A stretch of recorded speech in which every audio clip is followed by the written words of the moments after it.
أعوذ بالله من الشيطان الرجيم. بسم الله الرحمن الرحيم. ألم تر إلى الذين أوتوا نصيبا من الكتاب يدعون إلى كتاب الله ليحكم بينهم ثم يتولى فريق منهم وهم معرضون. ذلك بأنهم قالوا لن تمسنا النار إلا أياما معدودات وغرهم في دينهم ما كانوا يفترون. فكيف إذا جمعناهم ليوم لا ريب فيه ووفيت كل نفس ما كسبت وهم لا يظلمون.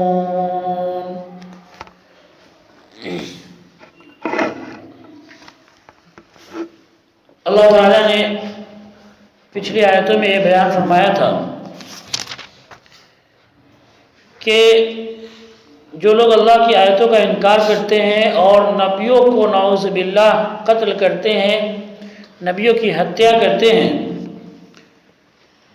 اور جو لوگ ان کو دین کی دعوت دینے والے ہیں، اچھائی کا حکم دینے والے ہیں، ان کی ہتیا کرتے ہیں، فبشرہم بعذاب علیم، تو اے نبی آپ ان کو بہت تکلیف والے عذاب کے بارے میں بتا دیجیے۔ اب یہاں سے اللہ تبارک و تعالی ان یہودیوں کی اور زیادہ برائیوں کا ذکر فرما رہا ہے۔ تو اس سورہ کے اندر، سورہ آل عمران کے اندر، اللہ تبارک و تعالی نے یہودیوں اور عیسائیوں کے بارے میں بہت ساری چیزوں کا ذکر فرمایا ہے، اور خاص طور سے چونکہ سورہ آل عمران جو ہے نام ہی عمران، آل عمران کا مطلب ہوتا ہے عمران کے گھر والے۔ عمران کون ہے؟ عیسیٰ علیہ السلام کے نانا، ان کا نام عمران ہے۔ تو یہ عیسائیوں اور یہودیوں پر ہی زیادہ یہ سورہ بیس ہے، اور انہی کے بارے میں زیادہ یہ چیزیں بیان کی گئی ہیں۔ تو اللہ تبارک و تعالی اب یہودیوں کی مزید برائیوں کا، اور جن کی برائیاں ہیں ان کا تذکرہ اللہ تعالیٰ فرما رہا ہے۔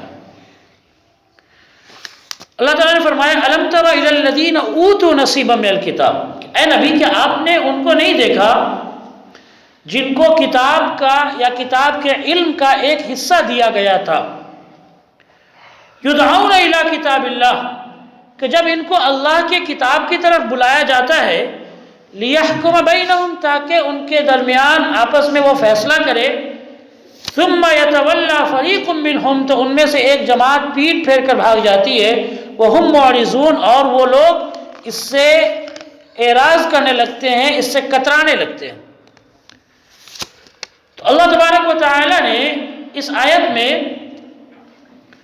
یہودیوں کی اس برائی کا ذکر کیا ہے جس میں وہ اللہ کے فیصلے کے مطابق، یا اللہ تعالیٰ نے اپنے توریت کے اندر جو فیصلہ نازل فرمایا تھا اس کے خلاف کرتے تھے۔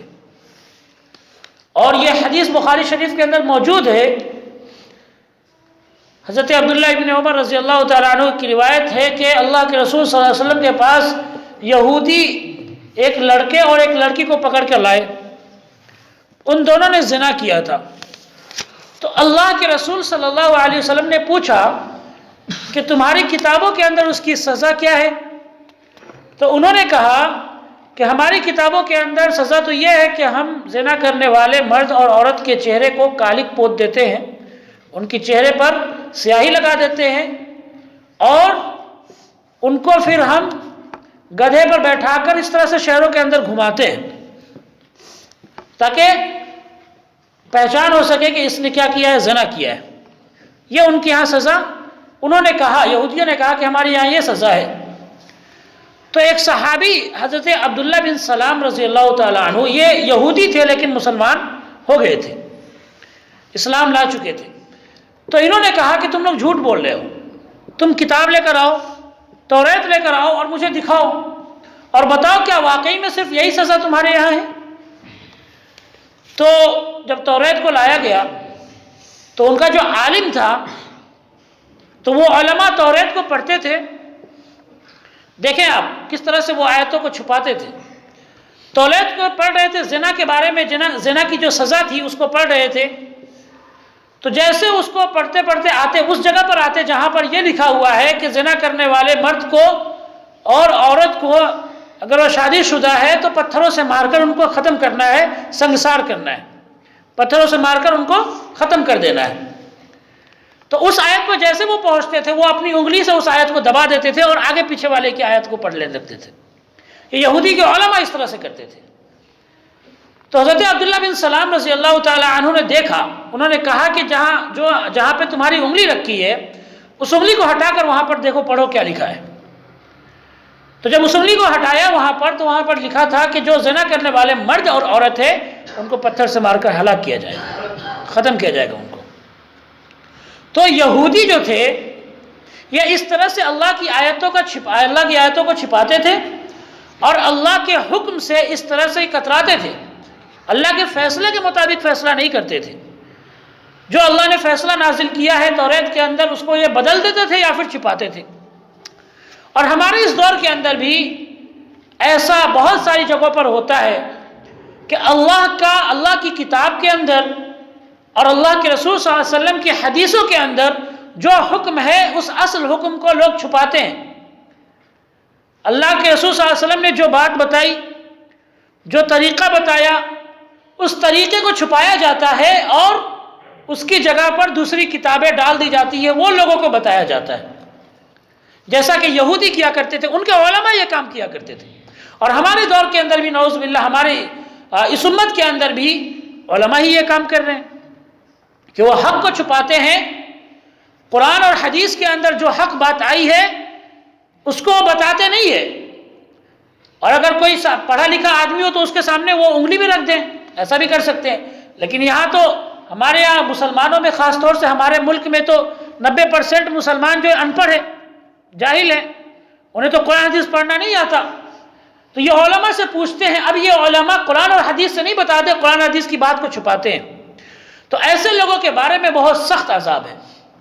اور اللہ کے رسول صلی اللہ علیہ وسلم نے صاف طور سے فرما دیا، یہ حدیث ہم پہلے بھی بیان کر چکے ہیں، کہ جس سے کوئی کسی علم کے بارے میں پوچھا گیا اور اس علم کو وہ جانتا ہے اور پھر اس کے بعد وہ اس کو چھپائے، تو قیامت کے دن اللہ تبارک و تعالیٰ اس کے گلے میں آگ کا پھندا ڈالے گا، آگ کی لگام پہنائے گا اللہ تعالیٰ اس کو، یا آپ نیکلس کہیے، اللہ تعالیٰ آگ کا نیکلس ان کو پہنائے گا. کون؟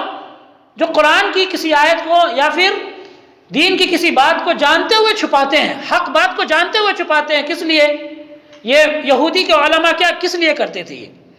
یہ یہودی کے علماء، ان کے مولوی صرف اس لیے کرتے تھے تاکہ ان کا پیٹ کا دھندا چلتا رہے، ان کی دکان بند نہ ہو، کہ جب حق بات کو بتائیں گے لوگوں کے سامنے تو ان کی دکان بند ہو جائے گی، ان کا دھندا بند ہو جائے گا.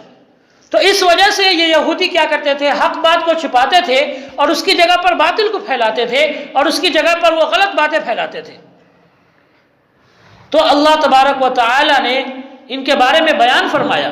کیا آپ نے نہیں دیکھا ان میں سے ایک جماعت نے کیا کیا کہ جب کوئی اللہ تعالیٰ نے جب ان کو بلایا کہ اللہ کی کتاب کی طرف آؤ اور اللہ کے کتاب کے حساب سے فیصلہ کرو، اللہ تعالیٰ نے جو تمہاری کتاب میں نازل کیا حکم اس کے حساب سے فیصلہ کرو، تو ان میں سے ایک جماعت تو منہ پھیر کر چلی گئی. وہم معرضون، اور یہ لوگ اس سے بھاگ رہے تھے، کنارے کنارے اس سے بھاگ رہے تھے، یعنی قرآن سے منہ موڑ کے جا رہے تھے، قرآن سے منہ پھیر کر جا رہے تھے، اللہ اور اللہ کے رسول صلی اللہ علیہ وسلم کی باتوں سے منہ پھیر کر جا رہے تھے، اور اسی وجہ سے اللہ تعالیٰ نے ان پر لعنت بھیجی ہے. تو جہاں پر قرآن اور حدیث کی بات ہو رہی ہو، قرآن اور حدیث کے بارے میں جہاں پر بتایا جا رہا ہو، وہاں سے پیٹ پھیر کر جانے والوں کا انجام وہی ہے جو یہودیوں کا انجام ہے. یہ بھی انہی کی طرح ہے. تو اللہ کے واسطے کبھی ایسی حرکت نہ کرے، اللہ کی کتاب جہاں پڑھی جائے وہاں بڑے ہی باادب ہو کر سنے، اس سے بھاگے نہیں، اسے پیٹ نہ پھرے، اس لیے کہ آپ کی ساری دنیا کی چیزوں سے زیادہ قیمتی ہے یہ، آپ کی ساری دنیا کی چیزیں اس کے سامنے بالکل ہیچ ہے، معمولی ہے، کوئی حیثیت نہیں رکھتی۔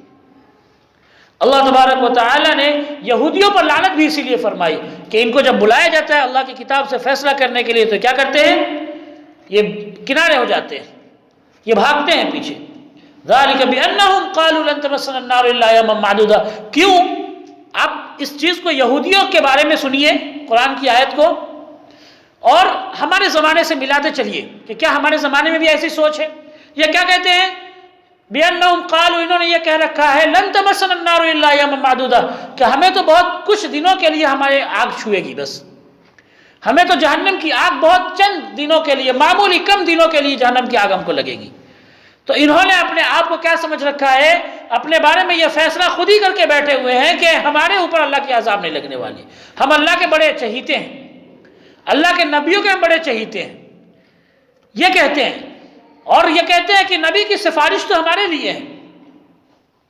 باتیں آپ ملائیے، آج کے ہمارے دور کے اندر، ہمارے زمانے کے اندر کیا ایسی باتیں نہیں ہو رہی ہے کہ لوگ کہتے ہیں کہ نہیں ہم تو جنت میں جانے والے ہیں، باقی سب لوگ جہنمی ہیں، اور کیا کہتے ہیں یہودی کہ ہمیں تو جہنم کی آگ بہت ہی کم دنوں کے لیے ہمیں لگے گی، بہت ہی کم دنوں کے لیے جہنم کی آگ ہم کو چھوئے گی۔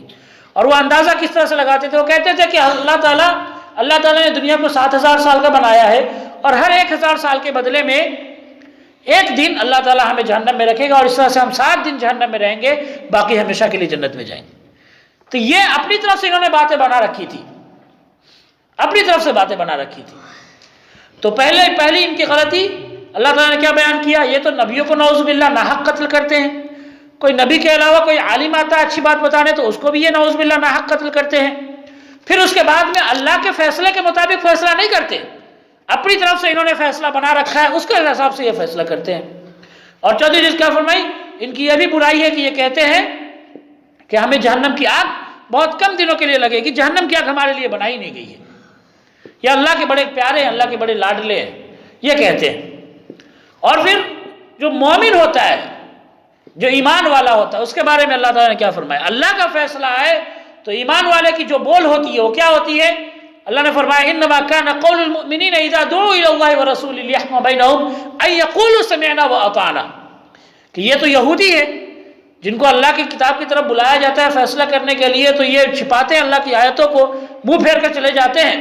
لیکن مومنوں کی جو بول ہے کہ جب ان کو اللہ اور اللہ کے رسول کی طرف بلایا جاتا ہے تاکہ وہ اللہ کی کتاب کے حساب سے فیصلہ کرے، تو یہ کیا کہتے ہیں؟ ایمان والے کہتے ہیں سمینا و اطعنا، کہ اللہ ہم نے سنا اور ہم نے فرما برداری کی، وہ پیٹ پر کر نہیں بھاگتے۔ ایمان والے کی پہچان ہے کہ اللہ کے حکم کے حساب سے وہ زندہ رہے، اللہ کے فیصلے کے حساب سے وہ فیصلہ کرے، اللہ تبارک و تعالیٰ نے جس چیزوں کو منع کیا ہے ان سے بچے، اور اللہ کی اطاعت کرے، اللہ کے رسول صلی اللہ علیہ وسلم کی بات مانے، اللہ کے رسول صلی اللہ علیہ وسلم نے جن چیزوں کو کرنے کا حکم دیا ان کو کرے، ان کو بجا لائے، یہ اطاعت ہے، فرما برداری ہے، اپنے سر کو بالکل جھکا دے نبی صلی اللہ علیہ وسلم کے حکموں کے آگے، غلام بن کے رہے نبی صلی اللہ علیہ وسلم کے حکموں کے آگے، یہ ایمان والے کی بول ہے۔ لیکن یہودیوں کی بول، اور ہمارے اس دور کے اندر بھی ایسے ایمان والے، ایسے اسلام والے ہیں لوگ جن کا یہ دعویٰ ہے کہ جہنم کی آگ تو ہمیں چھوئے گی نہیں، ہم جہنم میں جائیں گے نہیں، ہم جنت میں جائیں گے۔ کیوں؟ ادھر ادھر سے انہوں نے اپنی طرف سے باتیں بنا رکھی ہے، جیسے یہودیوں نے باتیں بنا رکھی ہے۔ فرمایا اللہ تعالیٰ نے وَغَرَّهُمْ فِي دِينِهِمْ مَا كَانُوا يَفْتَرُونَ، یہ لفظ بہت اہم ہے قرآن کی آیت کا، یہ جو جملہ ہے وَغَرَّهُمْ فِي دِينِهِمْ، اور ان کے دین کے بارے میں ان کو دھوکے میں ڈال رکھا ہے۔ کس چیز نے؟ مَا كَانُوا يَفْتَرُونَ، جو باتیں انہوں نے اپنی طرف سے گڑھ رکھی ہے، ان باتوں نے ان کو دھوکے میں ڈال رکھا ہے، حقیقت سے کوئی تعلق نہیں ان باتوں کا، یہ باتیں خود انہوں نے گڑھ رکھی ہے، یہ ان کی اپنی بنی بنائی باتیں ہیں، قرآن اور حدیث کی باتیں نہیں ہے، اللہ اور اللہ کے رسول کی باتیں نہیں ہے، بلکہ ان کی اپنی بنائی ہوئی باتیں ہیں۔ انہی بنائی ہوئی باتوں میں یہ بالکل مگن ہے۔ جیسے ایک آدمی ہے کہیں نوکری کرنے جا رہا ہے، پہلے سے اس نے اپنے دماغ میں خیال رکھا ہوا ہے کہ میں نوکری کرنے جاؤں گا، مجھے تو کام کرنا نہیں پڑے گا، مجھے پورے دن آرام سے بیٹھنا ہے اے سی کے اندر، اور کوئی جاب کا کوئی کام نہیں کرنا ہے، بس آرام سے مجھے سکون سے رہنا ہے۔ اب اس خیال کو لے کر آدمی دماغ میں بیٹھایا ہوا ہے اور خوش ہے اس کی وجہ سے، مگن ہے اس کی وجہ سے، لیکن حقیقت کب سامنے آئے گی؟ جب وہ پہنچے گا وہاں پر کہ اسے یہ بھی کرنا ہے، اسے وہ بھی کرنا ہے۔ تو اللہ تعالیٰ نے فرمایا کہ ان کو اس بات نے دھوکے میں ڈال رکھا ہے۔ کس بات نے؟ جن باتوں کو انہوں نے گڑھ رکھا ہے، اپنی طرف سے بنا رکھا ہے، ان باتوں نے ان کو دھوکے میں ڈال رکھا ہے۔ تو ان باتوں کی وجہ سے دھوکے میں نہ پڑے، اس لیے کہ اللہ تبارک و تعالیٰ نے جو باتیں بتائی ہے قرآن اور حدیث کے اندر، اسی کے حساب سے فیصلہ ہوگا۔ اور اللہ تعالیٰ سوال بھی قرآن حدیث کے اعتبار سے پوچھے گا۔ دنیا والوں کی باتیں اور آپ کی گڑی ہوئی باتوں کو اللہ نہیں سنے گا۔ آپ کی من گھڑت باتیں آپ قیامت کے دن کہیں گے کہ اللہ ہمارے یہاں تو یہ باتیں چلتی تھی، ہمارے یہاں تو کہتے ہیں نا کہ ہمارے لوگ تو ایسے کرتے ہیں، لوگ تو ایسے کر رہے ہیں۔ قرآن حدیث کی باتیں نہیں، اللہ فیصلہ کرے گا۔ اللہ نے قیامت کے دن قرآن کو فیصل بنایا ہے، جج قرآن ہے، فیصلہ آپ کا قرآن کے حساب سے ہوگا، فیصلہ آپ کا حدیث رسول کے حساب سے ہوگا۔ اس کے مطابق جس کی زندگی ہوگی اس کے حق میں اللہ تعالیٰ کا انعام ہوگا، اور جو اس کے خلاف ہوگا، چاہے اس نے کتنی اچھی باتیں اپنی طرف سے بنا رکھی ہے، شیطان کی بات ہوگی، اللہ تعالیٰ اس کے خلاف فیصلہ فرمائے گا۔ فرمایا اللہ تعالیٰ نے فَكَيْفَ إِذَا جَمَعْنَاهُمْ لِيَوْمٍ لَا رَيْبَ فِيهِ، تو وقت کیسا ہوگا جب ہم ان سب کو اکٹھا کریں گے، جب ہم ان سب کو جمع کریں گے، لِيَوْمٍ لَا رَيْبَ فِيهِ، ایک ایسے دن میں جس میں کوئی شک نہیں ہے، وَوُفِّيَتْ كُلُّ نَفْسٍ مَا كَسَبَتْ، اور ہر جان، ہر نفس، ہر انسان نے جو کیا ہے اس کو پورا بدلہ دیا جائے گا۔ ما کسبت، جو اس نے کمایا ہے، جو اس نے کیا ہے، اس کا اللہ تعالیٰ جب جمع کرے گا حشر کے میدان میں تو اس کو پورا کا پورا بدلہ دیا جائے گا۔ وَهُمْ لَا يُظْلَمُونَ، اور اس پر ظلم نہیں کیا جائے گا۔ اللہ تعالیٰ ظلم نہیں کرے گا، جس نے گناہ کیا ہے اس کے گناہوں کی سزا ملے گی، اور جس نے نیکیاں کی ہے اس کے نیکیوں کا انعام اس کو ملے گا۔ اللہ تعالیٰ کسی کے ساتھ میں ظلم نہیں کرے گا۔ اللہ تعالیٰ سے دعا ہے کہ اللہ ہم سب کو کہنے سے زیادہ عمل کرنے کی توفیق عطا فرمائے۔ وآخر دعوانا الحمدللہ رب العالمین۔